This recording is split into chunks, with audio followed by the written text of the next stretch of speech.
याद रख लें, ज़कात 4 चीज़ों में है। नंबर 1 सोने में, नंबर 2 चांदी में, नंबर 3 पैसों में, कैश नकद पैसों में, नंबर 4 सामानी तिजारत जिसको माली तिजारत बोलते हैं।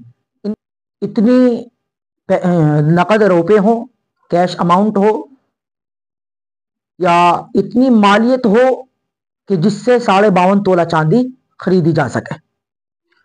एक साहब पूछते हैं कि मुफ्ती साहब ज़कात का क्या मामला है, ज़कात कैसा अदा करें?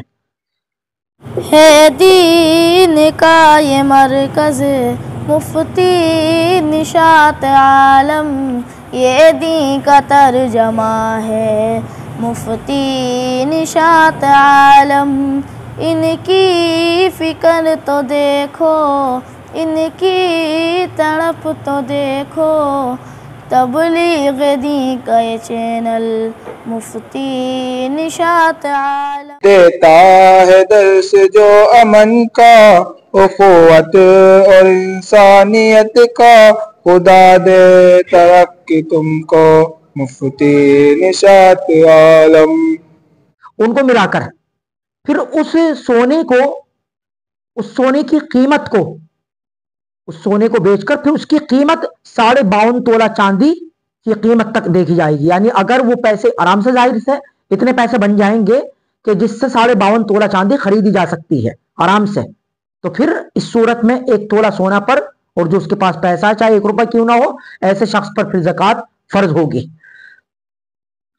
सामानी तिजारत, मिसाल के तौर पर किसी शख्स ने कोई जमीन खरीदी बेचने के इरादे से, तो उस जमीन पर जब साल गुजर जाएगा तो 2.5% के एतबार से ज़कात निकालना फर्ज है।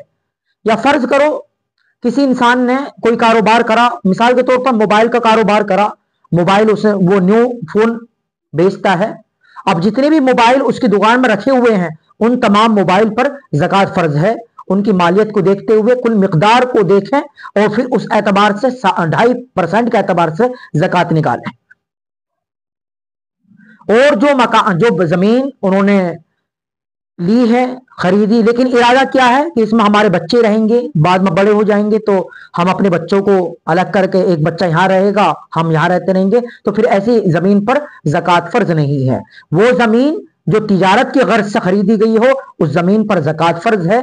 या वो सामानी तिजारत जिसको हम बेचना चाह रहे हैं, जैसे मैंने एक मिसाल दी मोबाइल की, तो उस सामानी तिजारत पे भी 2.5% के एतबार से ज़कात निकालना फर्ज है।